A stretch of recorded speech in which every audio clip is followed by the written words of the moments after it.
السلام عليكم أعزائي، شلونكم؟ شخباركم؟ أعزائي، كنا سامعين عن قصة ساندرلا. أوكي، سامعينها بالعربي وربما القسم من عندكم سامعها بالإنجليزي. تعالوا اليوم خلينا نسمعها بالإنجليزي ومترجمة. اللي أريده من عندكم تحفظونها وتركزون عليها وتسمعونها يومية حتى تحفظون مفرداتها، لأن بيها كلش مفردات مهمة.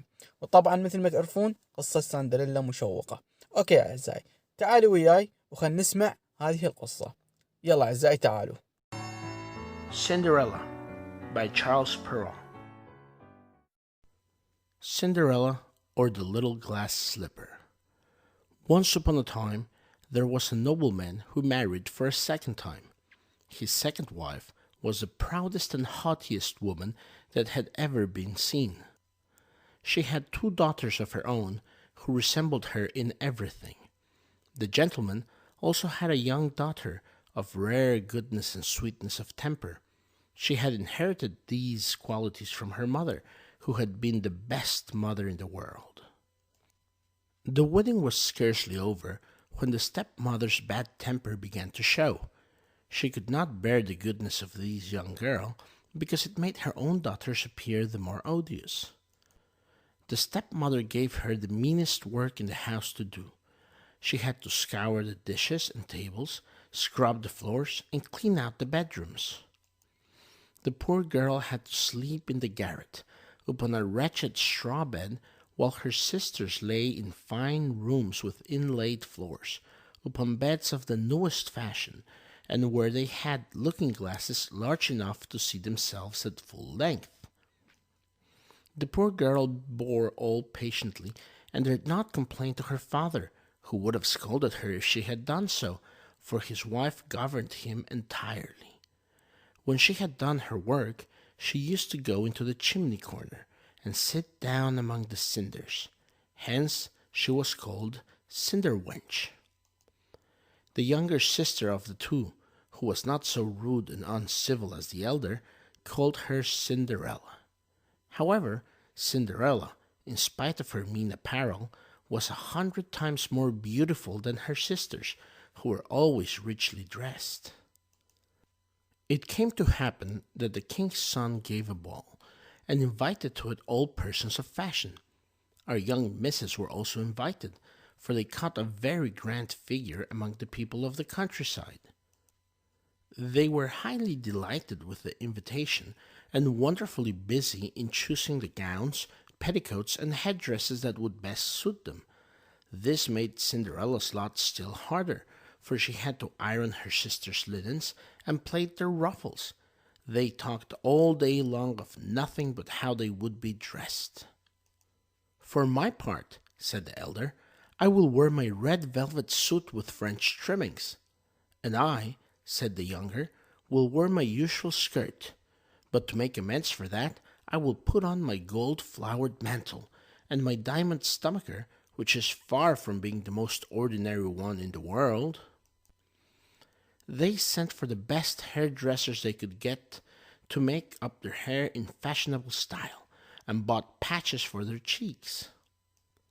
Cinderella was consulted in all these matters, for she had good taste. She advised them always for the best, and even offered her services to dress their hair, which they very much agreed she should do. As she was doing this, they said to her, "Cinderella, would you not be glad to go to the ball?" "Young ladies," she said, "you are only making fun of me. It is not for me to go there."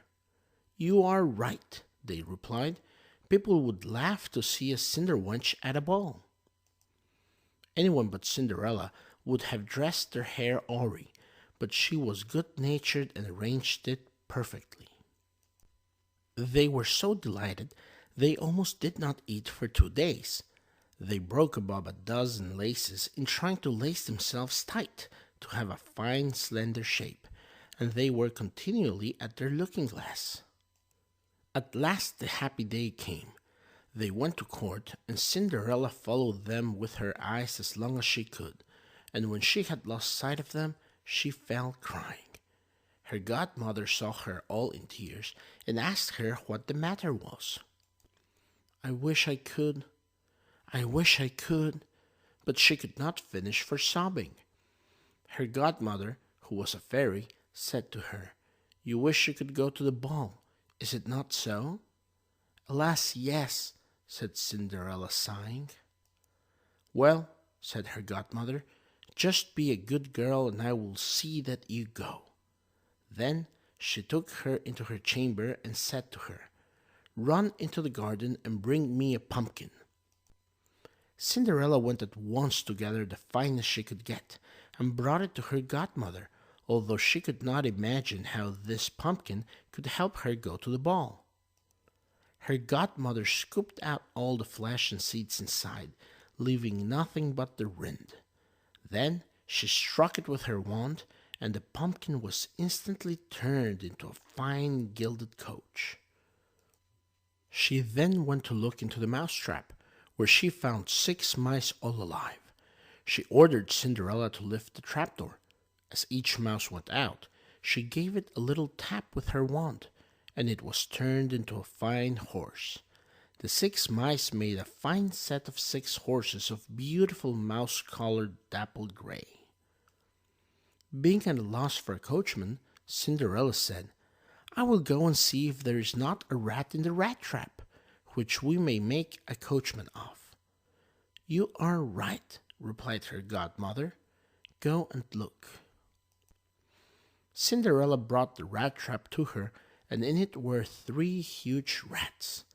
The fairy chose the one which had the largest beard, and touched him with her wand. He turned into a fat coachman with the finest moustache and whiskers ever seen.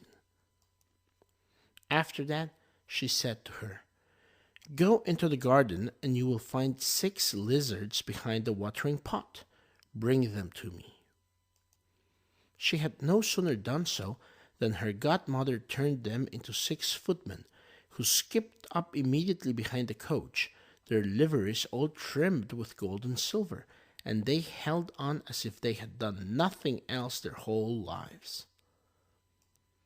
The fairy then said to Cinderella, Well, you see here a carriage fit to go to the ball in.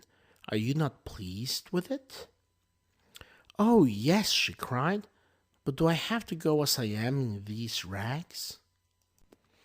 Her godmother simply touched her with her wand, and at the same moment her clothes were turned into cloth of gold and silver, all decked with jewels. This done, she gave her a pair of the prettiest glass slippers in the whole world. As she got into the carriage, her godmother commanded her, above all things, to return before midnight, telling her that if she stayed 1 moment past that time, the coach would be a pumpkin again, her horses mice, her coachman a rat, her footmen lizards, and her clothes would become just as they were before. She promised her godmother she would not fail to leave the ball before midnight. She drove away, scarcely able to contain herself for joy. The king's son was told that a great princess, whom nobody knew, had come, and he ran out to receive her. He gave her his hand as she stepped down from the coach, and led her into the hall where the company was assembled. There was at once a profound silence. Everyone stopped dancing, and the violins ceased to play, so attracted were they all by the singular beauty of the unknown newcomer. Nothing was heard but a confused sound of voices saying, Ha! How beautiful she is! Ha! How beautiful she is!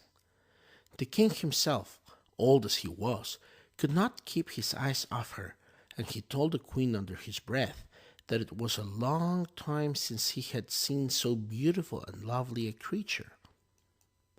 All the ladies were busy studying her clothes and headdress, so that they might have theirs made the next day after the same pattern, provided they could find such fine materials and able hands to make them. The king's son conducted her to the seat of honor, and afterwards took her out to dance with him. She danced so gracefully that they all admired her more and more. A fine meal was served, but the young prince did not eat a morsel, so intently was he occupied with her. She went and sat down beside her sisters, showing them 1,000 curtsies, and giving them, among other things, part of the oranges and citrons with which the prince had regaled her. This very much surprised them, for they had not been presented to her. Then Cinderella heard the clock strike 11:45. She at once made her goodbyes to the company and hastened away as fast as she could. As soon as she got home, she ran to find her godmother. After thanking her, she said she very much wished she might go to the ball the next day, because the king's son had asked her to do so. As she was eagerly telling her godmother all that happened at the ball, her two sisters knocked at the door. Cinderella opened it. "How long have you stayed?" she said, yawning, rubbing her eyes and stretching herself as if she had just been awakened. She did not, however, have any desire to sleep. "If you had been at the ball," said one of her sisters, "you would not have been tired with it.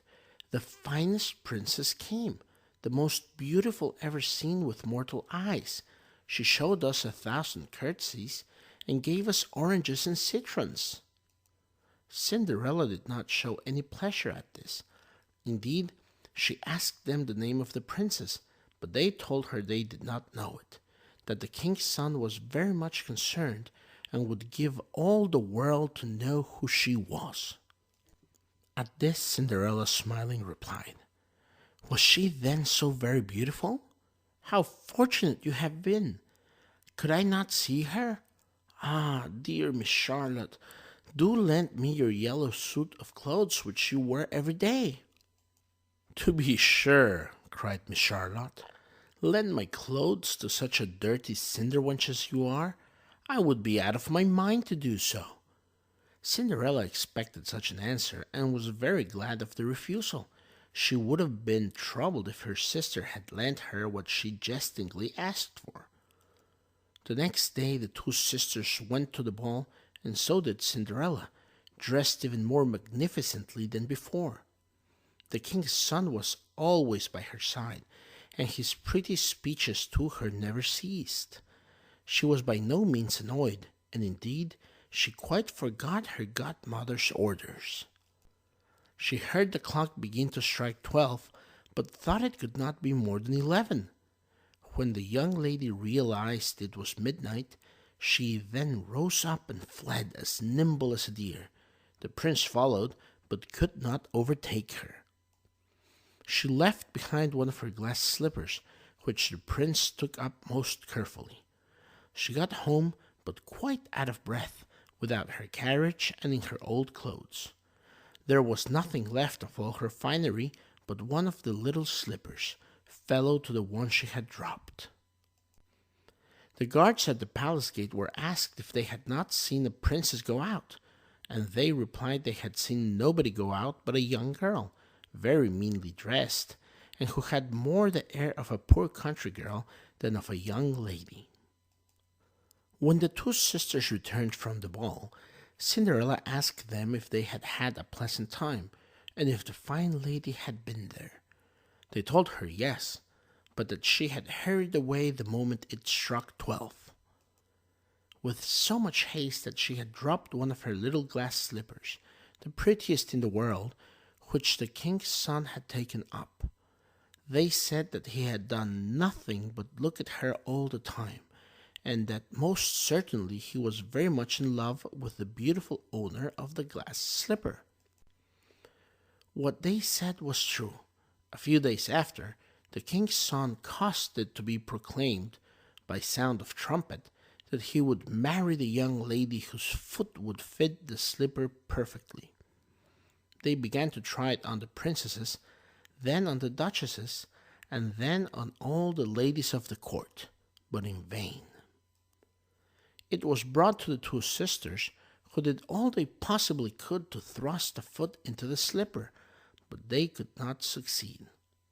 Cinderella, who saw this, and knew her slipper, said to them, laughing, "Let me see if it will fit me." Her sisters burst out a-laughing, and began to tease her.